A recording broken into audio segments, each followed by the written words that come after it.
رب اشرح لي صدري ويسر لي أمري واحلل عقدة من لساني يفقهوا قولي. ربنا زدنا علما اللهم فقهنا في الدين. السلام علیکم ورحمۃ اللہ وبرکاتہ. امید ہے سب لوگ خیریت سے ہوں گے. اللہ تبارک و تعالی ہمارا وقت قبول فرمائے. نئے سبق کا آغاز کرتے ہیں. اعوذ باللہ من الشیطان الرجیم. بسم اللہ الرحمن الرحیم. وَأَنزَلَ الَّذِينَ ظَهَرُوهُم مِّنْ أَهْلِ الْكِتَابِ مِن صَيَاصِيهِمْ وقذف في قلوبهم الرعب فريقا تقتلون وتأسرون فريقا وأورثكم أرضهم وديارهم وأموالهم وأرضا لم تطئوها وكان الله على كل شيء قديرا. وأنزل الذين، اور نازل کیا یعنی اتار لیا اللہ ان کو، ان لوگوں کو جنہوں الذین جنہوں نے ظہروہم جنہوں نے مدد کی تھی ان کی، من اہل کتاب اہل کتاب میں سے، من سے یعنی کہ ان کے کافر مشرکین کے مکہ کی مدد کی تھی اہل کتاب میں سے، من سیاسیہم ان کے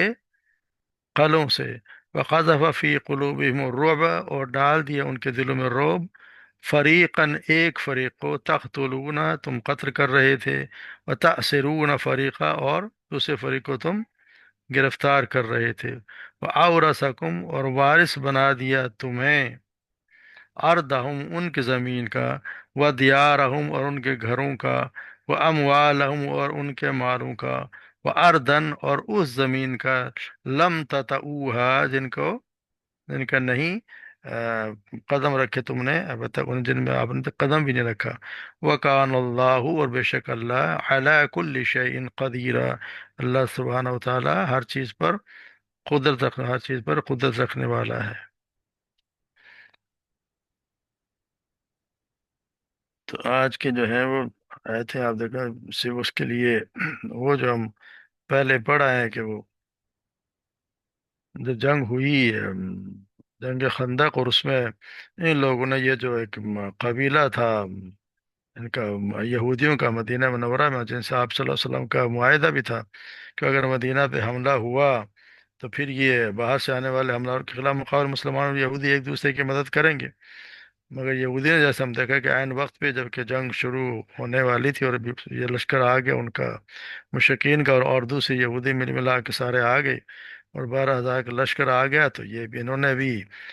اس عہد کو توڑ دیا اور قریش اور اتحادی لشکروں کے ساتھ اس بات پر اتفاق کر لیا کہ مسلمانوں کے پیچھے سے مدینہ پر حملہ ور ہو جائیں گے. تو جیسے ہم پڑھا ہے کہ آپ صلی اللہ علیہ وسلم علم ہوا تو آپ نے صحابہ کرام کو ان کے کچھ سرداروں کو بھیجا، ان سے معلوم کیا تو پتہ چلا کہ وہ تو بالکل، وہ تو کہہ رہے ہیں ہمارا کوئی معاہدہ تمہارے ساتھ ہے ہی نہیں. بار بار اللہ تبارک و تعالیٰ نے، جیسے ہم پڑھا ہے کہ پھر اللہ تبارک و تعالیٰ نے اپنا ہے ہوا، ایک سخت آندھی بھیجی اور اوپر سے فرشتوں کا لشکر، اور پھر وہ لوگ وہاں سے چلے گئے، وہاں سے بھاگ گئے. تو وہاں سے جب وہ تو بھاگ گئے، اور آپ صلی اللہ علیہ وسلم بھی مدینہ میں اتنا کر کے آئے تھے، وہاں سے اتنا عرصہ وہاں ان کے جنگ خندق کے پاس رہ کے آئے تھے، تو آپ صلی اللہ علیہ وسلم بھی وہاں سے تشریف لے آئے، مدینہ منورہ میں سب لوگ آ گئے. تو پھر انہوں نے جب وہاں پہ آ گئے اور آپ صلی اللہ علیہ وسلم نے ابھی آ کے وہ سیدہ ام سلمہ رضی اللہ تعالیٰ عنہا کے گھر میں اپنا سر غسل کیا ہی تھا کہ سیدنا جبرائیل علیہ السلام آ گئے، اور آپ کے سر پر ریشمی امامہ باندھ، انہوں نے کہا کہ کیا آپ نے ہتھیار کھول دیے ہیں؟ تو آپ نے فرمایا ہاں. تو جبرائیل علیہ السلام نے فرمایا کہ لیکن فرشتوں نے تو ابھی تک اپنے ہتھیار الگ نہیں کیے، میں تو کافروں کے تعاقب سے ابھی ابھی آ رہا ہوں. تو سنیے اللہ تبارک و تعالیٰ کا حکم ہے کہ بنو قریظہ کی طرف چلیے اور ان کو بھی سبق سکھانا ہے. تو پھر آپ صلی اللہ علیہ وسلم بھی کھڑے ہو گئے اور تمام صحابہ کرام کو آپ نے کوچ کا حکم دے دیا،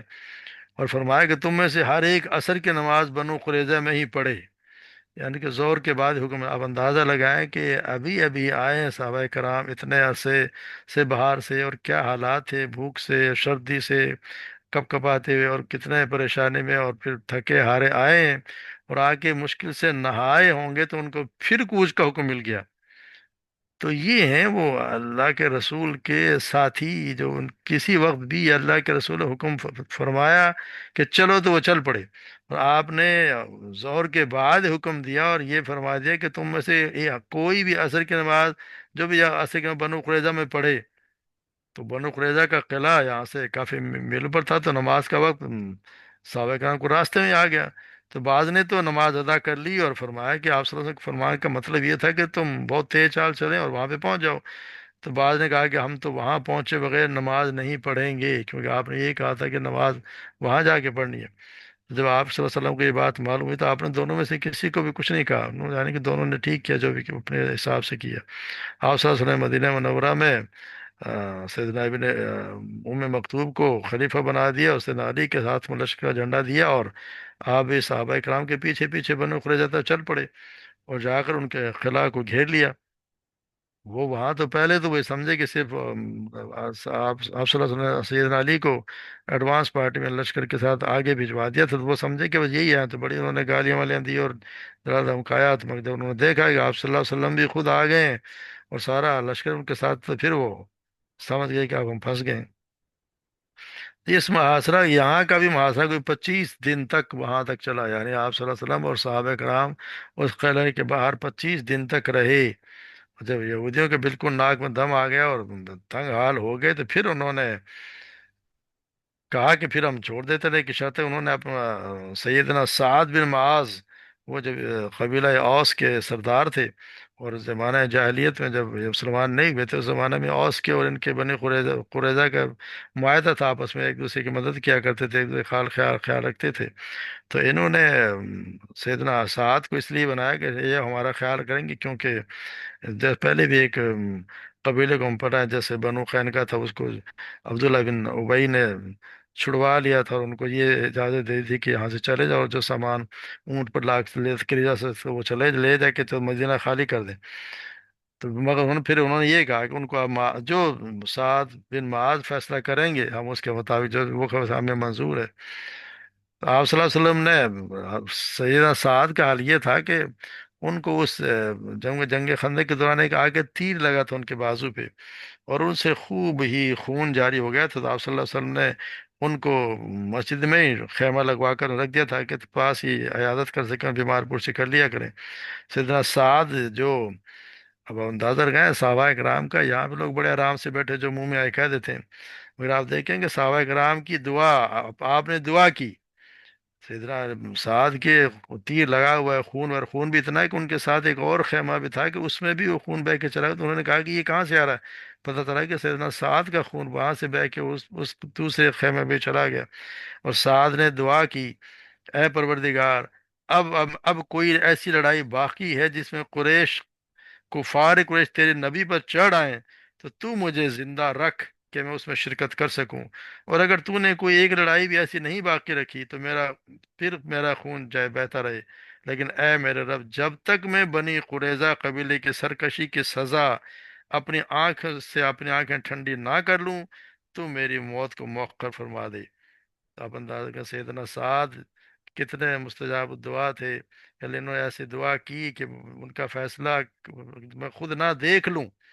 اور ہوا یہ کہ اسی وقت انہوں نے سیدنا سعد کو ہی انہوں نے اپنا حاکم بنا دیا، کہ وہ جو فیصلہ کریں گے۔ ان کی دعا جتنی قبول ہوئی، اور پھر وہ وہاں سے جب رضامند ہو گئے، تو پھر انہوں نے اپنا وہاں سے آپ صلی اللہ علیہ وسلم نے آدمی بھیج کر آپ کو مدینہ سے بلایا کہ سعد کو بلا کے لے آؤ، اور آ کر ان کے بارے میں اپنا فیصلہ سنا دیں۔ تو یہ وہاں سے گدھے پر سوار کرائے گئے، اور سارا قبیلہ، ان کا جو خود کا قبیلہ تھا اوس کا، وہ ان کے ساتھ بڑے ساتھ لپٹ گئے، دیکھیں ہاں خیال رکھیے گا، بنو قریظہ آپ کے ہاتھ، آپ کے ساتھ ہی ہیں، آپ کے دکھ کے ساتھ ہی ہیں، انہوں نے آپ پر بھروسہ کیا ہے، پہلے آپ کے حلیف بھی رہے ہیں، تو آپ ان پر رحم فرمائیے گا، یعنی قبیلے والے چاہتے ہیں ان پہ آپ رحم فرمائیں، ان کے ساتھ نرمی والا معاملہ پیش کر، آپ اس دیکھیں ان کا کوئی نہیں ہے، بس آپ سب کچھ آپ کے بس میں ہے۔ سیدنا سعد خاموش رہے، بالکل انہوں نے کچھ بھی نہیں کہا، مگر جب لوگوں نے مجبوری کر دیا اور پیچھا نہ چھوڑا، تو آخر آپ نے فرمایا وقت آ گیا کہ سعد اس بات کا ثبوت دے کہ اللہ کی راہ میں کسی ملامت کرنے والے کے ملامت کی اسے کوئی پرواہ نہیں، یعنی کوئی ملامت کرے اسے اللہ کے راہ میں کسی کی کوئی پرواہ نہیں ہے۔ یہ سب، یہ سنتے سب سمجھ گئے کہ اب ان کی خیر نہیں ہے۔ اب آپ اندازہ کریں کہ جو سعد آئے ہیں اور وہ حکم کی حیثیت سے آئے، تو آپ صلی اللہ علیہ وسلم کا انداز دیکھیں کہ انہوں نے کس طرح ان کی عزت کی۔ جب سیدنا سعد سواری اب اس خیمے کے قریب پہنچ گئی، تو آپ صلی اللہ علیہ وسلم نے لوگوں سے فرمایا، لوگوں اپنے سردار کے استقبال کریے، اٹھ جاؤ۔ چنانچہ مسلمان کھڑے ہو گئے اور آپ کو عزت و اکرام اور احترام سے سواری سے اتارا۔ یہ اسی لیے تھا کہ آپ کے آپ حکم کی حیثیت سے آئے تھے، اس کے فصیلے، آپ کے جو فیصلے تھے وہ پوری طرح نافذ ہونے والے تھے۔ تو آپ کے بیٹھتے آپ صلی اللہ علیہ وسلم نے فرمایا کہ یہ لوگ آپ کے فیصلے پر رضامند ہو کر قلعے سے نکل آئے ہیں، اب آپ ان کے بارے میں جو چاہیں حکم کیجیے۔ آپ نے فرمایا، میں جو ان پر حکم کروں گا وہ پورا ہوگا؟ آپ صلی اللہ علیہ وسلم نے فرمایا، ہاں کیوں نہیں۔ کہا، کیا اور اس خیمے والوں پر بھی اس کی تعمیل ضروری ہوگی؟ تو آپ نے فرمایا، یقیناً۔ پوچھا، اور اس طرف والوں پر بھی؟ اشارہ اس طرف تھا جس طرف آپ صلی اللہ علیہ وسلم خود بیٹھے ہوئے تھے، لیکن آپ کی طرف دیکھا نہیں آپ کی بزرگی اور عظمت کی وجہ سے۔ تو آپ نے فرمایا، ہاں اس طرف والوں پر بھی۔ تو آپ نے فرمایا، میرا فیصلہ سن لیجئے، میں کہتا ہوں کہ بنی قریظہ میں جتنے لوگ لڑنے والے ہیں انہیں قتل کر دیا جائے، ان کی اولاد کو قید کر لیا جائے اور ان کے مال قبضے میں لائے جائیں۔ تو آپ نے فرمایا، اے سعد، تم نے ان کے بارے میں وہی حکم کیا جو اللہ تعالیٰ نے ساتویں آسمان پہ اوپر حکم کیا ہے۔ ایک روایت میں کہ آپ نے فرمایا، تم نے سچے مالک اللہ تعالیٰ کا جو حکم تھا وہی سنایا ہے۔ یہ سعد کا فیصلہ تھا، جتنے لڑنے والے ہیں سب کو قتل کر دیں، بچوں اور عورتوں کو غلام بنا لیں اور ان کے مال پہ قبضہ کر لیں۔ پھر آپ صلی اللہ علیہ وسلم نے ان کے حکم سے کے بعد خندقیں کھدوا کر انہیں بندوایا، پھر لا لا کے ان کی تقریباً کو 700-800 تھے ان کے، عورتیں اور بال بچے ان سے لے لیے گئے اور ان کو سب کو قتل کر دیا گیا۔ تو یہاں اللہ تبارک و تعالیٰ یہ فرمانے کہ یعنی یہ وہ لوگ، یعنی یہودیوں نے کافر لشکر کی مذہب کی تھی تو ان کے ساتھ دیا تھا اس سے بھی اللہ تبارک و تعالیٰ نے ان سے ان کے قلعے خالی کرا لیے، اور ان کے ان کے سارے ان کے وجہ ان کو اتار لائے اپنے قلعوں سے، جنہوں نے مدد کی تھی علی کتاب کی، ان کو سیاسی مثلا سیاست کہتے ہیں، کس چیز سے جس سے حفاظت کی جائے، کسی بھی چیز، ایسی چیز جس سے کسی چیز کی حفاظت کی، جیسے گائے ان کا ان کے سینگ ہوتے ہیں، وہ بھی اس کو ان کو بھی یہی کہا جاتا ہے، سیاہ اصل میں یہ واحد اور سیاسی میں اس کی جمع ہے۔ اور قلعہ جو وہ بھی چیز ہے تاکہ اپنا دفاع اور حفاظت کرے، تو یہ بھی ان کو قلعوں کو بھی نا سیاسی میں کہا جاتا ہے۔ تو ان سے اللہ تبارک و تعالیٰ ان کو نکال لایا، اور پھر اللہ تعالیٰ ان کے دلوں میں ہم نے ان کے دلوں میں روب ڈال دیا۔ تو پھر ایک فریق کو تم قتل کر رہے تھے، یعنی ان کو قتل کر دیا جتنے بھی تو زندہ تھے، جو لڑنے والے تھے، یعنی جو بھی بالغ تھا، دیکھا گیا کہ بالغ ہیں جو ہیں ان کو قتل کر دیں، اور وہ باقی لوگ فریقوں کا اب گرفتار کر رہے تھے۔ اور پھر اللہ تبارک و تعالیٰ نے یہ جو اتنا ان کا حال، وہ اورثہم ارضہم و دیارہم، اور ان کی زمینوں کا اللہ تبارک ان کو، اور ان کے گھروں کا، ان کے مال کا ان کو وارث بنا دیا۔ ارض لم تطئوها، اور وہ زمین جس میں تم نے قدم ہی رکھا، یعنی ان کے قلعوں میں بھی آپ نے کبھی قدم رکھا ہی نہیں، ان کے دو روب دبدبا کر دیں یا اس طرح کے حالات ہے کہ کسی مسلمان نے ان کے قلعوں میں کبھی قدم نہیں رکھا، مگر اللہ تبارک و تعالیٰ نے ان کو بھی وارث بنا دیا، کیونکہ اللہ تبارک و تعالیٰ تو ہر چیز پر قادر ہے۔ اللہ تبارک و تعالیٰ جو چاہیں کر دیں۔ تو یہی ہے کہ یعنی کہ اللہ تبارک و تعالیٰ ان کو جو اس طرح کی حرکتیں کرتا ہے، پھر سزا بھی اللہ تبارک و تعالیٰ دلا دیتے ہیں۔ مگر آپ ہمیں اس میں دیکھنا چاہیے کہ کتنا صحابہ کرام کس طرح آپ صلی اللہ علیہ وسلم کے حکم کی تعمیل کیا گیا، ان کے منہ سے جو الفاظ نکلے، صرف یہ نہیں دیکھنا کہ میں نے آرام کرنا ہے، میں ابھی ابھی گھر آیا ہوں، مہینے بعد گھر آئے، مگر کچھ گھنٹوں میں رکے اور پھر واپس آپ چل پڑے، پھر ایک مہینے کے لیے چلے گئے۔ یعنی کہ ان کی ہمیشہ، کسے کہتے ہیں، ان کے تو گھوڑوں کے پیٹھ پہ ان کی زندگیاں گزری، اور تلوار کے سائے میں اس طرح ہر وقت وہ تیار رہا کرتے تھے۔ اسی لیے ان کا مقام اتنا بلند ہے کہ کسی صحابی کا مقام جتنا کسی، سب لوگ بھی مل جائیں تو کسی صحابی کا مقابلہ کر نہیں سکتے۔ جس آپ سے فرمایا ہے کہ میرے صحابہ کو برا نہ کہو، اگر میرے صحابی نے ایک مد جو کا بھی اگر خرچ کیا ہے، اللہ کے راہ میں دیا ہے، تو اگر میں اور آپ جیسے اگر ایک سونا عہد پہاڑ کے برابر بھی اگر خرچ کریں، اس کا مقابلہ نہیں ہے۔ تو یہ وہ حالات ہے جن میں صحابہ کرام نے اتنی آپ صلی اللہ علیہ وسلم کی مدد کی، اللہ کے حکم پہ قربان ہو گئے، ہر چیز پہ قربان کرنے کو تیار رہے۔ اسی لیے اللہ تبارک و تعالیٰ، اسی لیے اللہ تبارک سے راضی، اور وہ بھی اللہ سے راضی ہو گئے۔ اگر ہماری بدقسمتی ہے کہ ہم میں سے ہی کچھ لوگ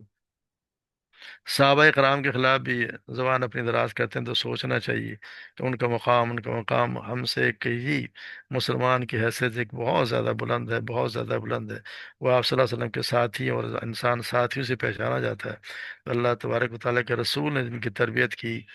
جن کے انہوں نے اب دین سکھایا، جو اپنے ساتھ رکھا، تو ان کا تو مقام ہماری تو سوچ سے بھی بہت بلند ہے۔ اللہ تبارک و تعالیٰ ہمیں بھی نصیب کر کے ہم بھی ان کے ساتھ جنت میں جائیں، اور جو آپ ان کو کم سے کم دیدار کر سکیں ان کے ساتھ، ہمیں بھی اللہ تبارک و تعالیٰ جنت الفردوس میں داخل کر دے۔ وما علینا الا البلاغ۔